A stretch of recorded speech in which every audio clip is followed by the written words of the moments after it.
For you on getting your mare to really give into the bridle, I simply used what is called a copper, stay right there, Anthony.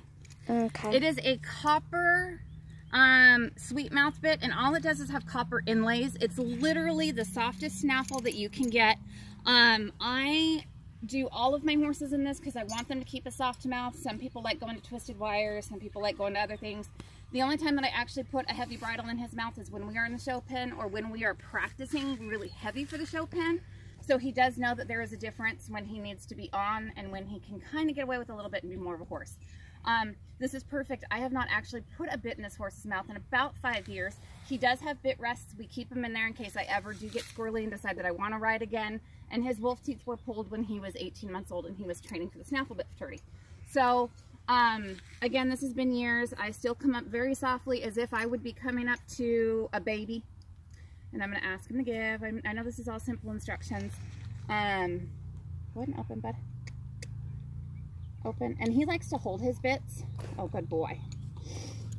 So sometimes he'll hold them with his front teeth. And it's the same thing with haltering. I try to get him to drop his head. I don't even know if this fits him anymore. And ideally, no, you are not going to want to use a one-eared bridle with a snaffle bit. They do come off really, really easy. I just know because he doesn't play with his bit, I'm okay. Whoops. He's super sensitive, so that was my fault. I'm okay to do that. So when I am working on anything with a bit, anything with bridling, oh buddy, he always gets amped up when he gets a bit in his mouth because he thinks it's time to go. And he's probably trying to see what Anthony has in his hand. So anytime I'm doing anything that is pertaining to bending, pertaining to their mouth, could pertain to a potentially bad situation, I try to make it as easy as possible if you had a bad situation to get yourself and get your horse out of it. A lot of people, when they are bending their horses' heads and they're tying to a tail, or I will saddle him up later and show you how we tie up to the horse's saddles. You'll notice if you ever see us in the cutting arena, or even in the reining pens, you'll notice that we'll be loping our horses around and our horse's head will be tied to the side of its saddle, to the last D-ring on the saddle. We're only doing that to supple them, especially if they're a little bit tight on one side versus the other before they go into the cutting pen. So I always start with a really loose braid. I normally do not keep my horses' tails braided.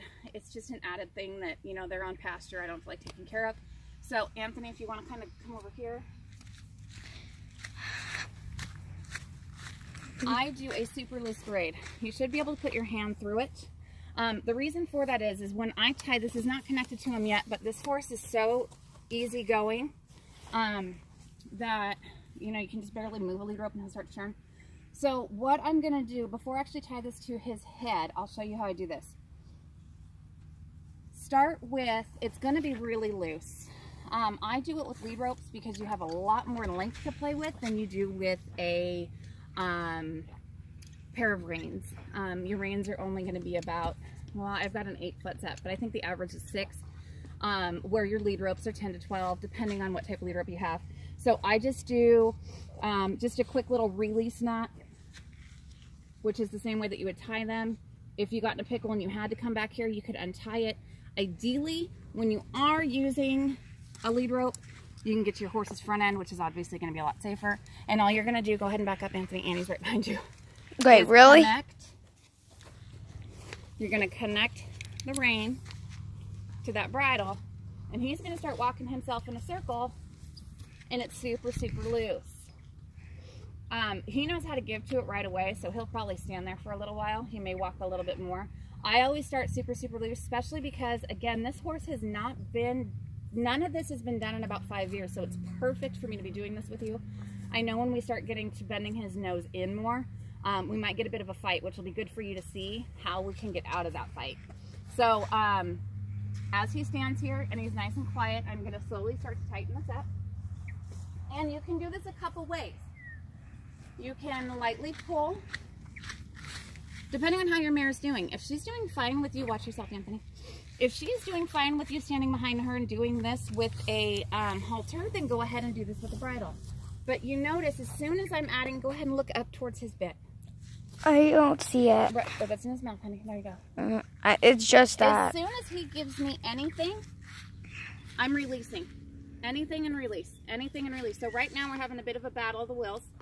He does not want to give me his head. There he goes. And again, he doesn't want to give me his head.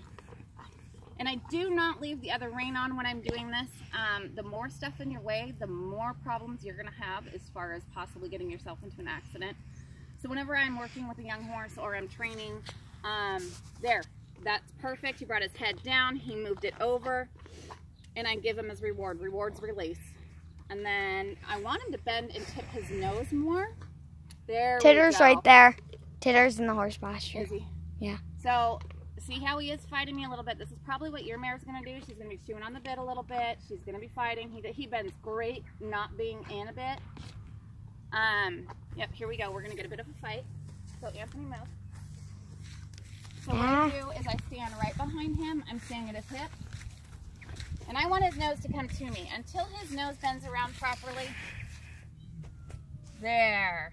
Then we release. Now, I have him where I want him, but I'm still going to give him the release. I'm not keeping him tied that tight. And I'm going to tie him up a little bit more. Now he's getting mad because he does not want to be doing this. So as you can see, he's kind of chewing on his bridle a little bit. He knows how to really give to the bit in a straight line, so that's what he's doing right now to get away from it. I want him to tie, so I may have to put his saddle on to actually do this correctly because he does know how to give so well.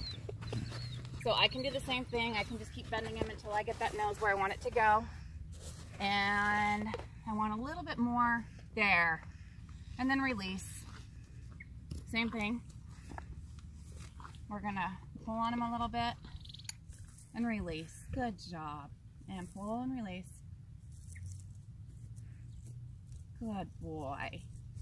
Okay, so we'll go ahead and stop this. We'll do the same thing on the other side. This is his good side, so the other side we should get a really good fight on. To get yourself out of it, two ways. You can either unhook this or you can unhook your bridle.